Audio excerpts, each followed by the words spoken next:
We'll just do a real quick recap from the first video as to what's going on. We have myForm CFC that has a display method that outputs the form into a browser, a populate method that's called when the form is submitted. When that occurs, the user values are placed into a structure that have corresponding rules for that field. And then finally, all of those are passed to the validate method. Any errors that are returned from this validate method are stored in variables instance.errors, and that's sent back to the HTML form, as we'll see in a moment, for processing. myForm PGM is where we do that processing. As I said, I'm going to use CFAjax proxy to proxy myForm CFC. This gives us a JavaScript representation of it so that we can work with it on the client side. I've instantiated that JavaScript proxy here, set a callback handler. Now this means that when the Ajax proxy is called and returns a response, this method will be called, and we'll see what this does in just a minute. Finally, I set a simple error handler. Now I trap the submit function from the form, and I first empty any messages.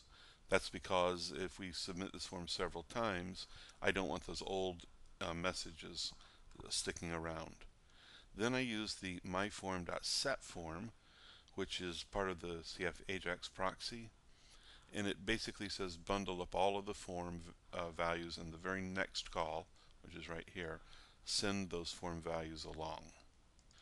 Finally, I return false so that we stop the natural processing that the HTML, or rather the browser would do. So when the HTML proxy, which is our myForm CFC, when its populate method call, we saw that it returned an array called errors. That's right here. Here I've just simply called it response.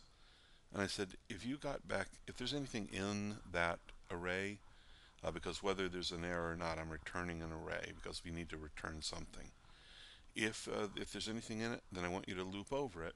And here I use a little bit of jQuery that basically says find the message element that corresponds with the ID, and inside of that element just put the message, and that message came to us from the validator CFC, and it's things like this field is required.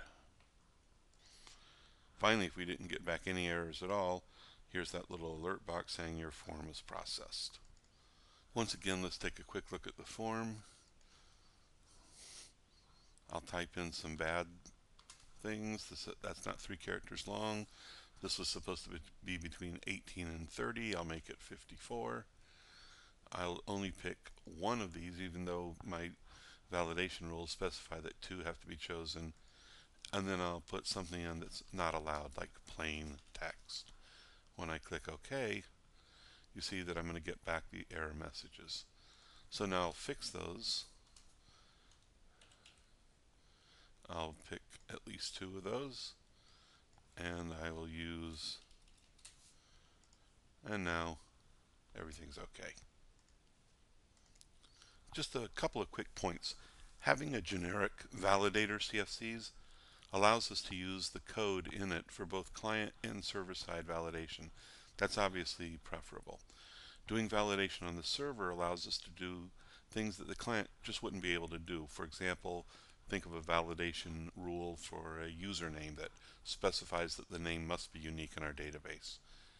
And then finally, separating display, myForm CFM, from code, myForm PGM, allows us to reuse the form, and I can even substitute another PGM file if the behavior should vary in a different context.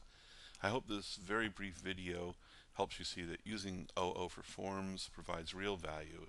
It seems to me that often there are so many OO rules and terms that it's easy to miss the point that OO is meant to make our code more robust and our lives easier. Thanks a lot for watching.